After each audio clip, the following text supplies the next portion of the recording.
Mr. Chairman.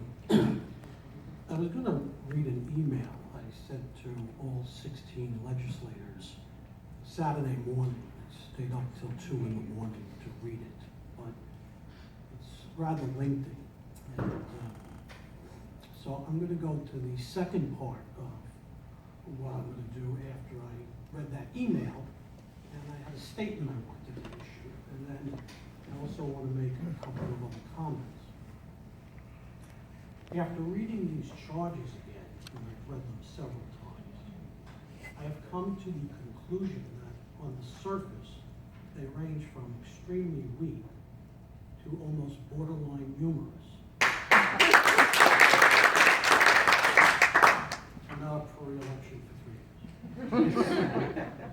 Humorous if a man's reputation and livelihood wasn't at stake. I live in Suffern, stone's throw from the Ramapo Town Hall. So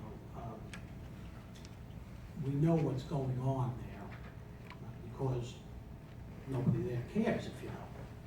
But I don't know what's going on here, what the underlying forces are at play.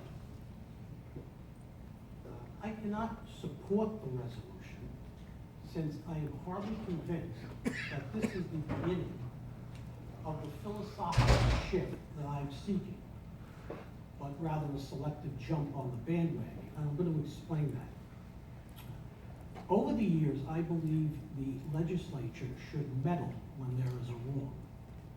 Everything in this county is interconnected, but when you decide to meddle with limited information, it can come back to bite you.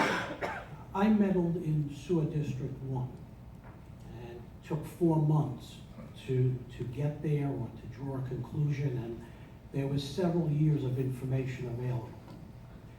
And as I indicated in my emails to my colleagues, I am extremely unhappy how this played out. And quite frankly, the people this resolution is aimed at will pay little attention, if any, to it. I do not know Chief Sullivan, but I have heard he is a very good man who embraces serving his community. I've heard that from Chief Clark Osborne. When you're at his house, please give me a call. I live right up the road.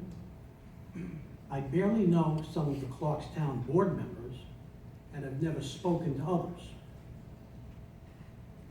I was once charged with disloyalty by Minnie Rita. I wish Chief Sullivan well, and pray he is able to defeat the arrogant prosecutor chosen who gets paid win or lose. I believe this prosecutor also represents Sewer District 1, not him personally, but his firm.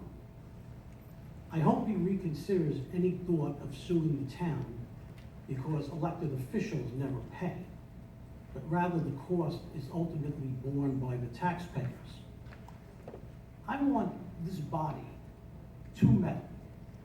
I want them to meddle in Shmuel Tress, Chris St. Lawrence, Sherry Eisenpress, Alan Simon, even the death threat against Mr. Holman, the death threat against Mr. Weeder.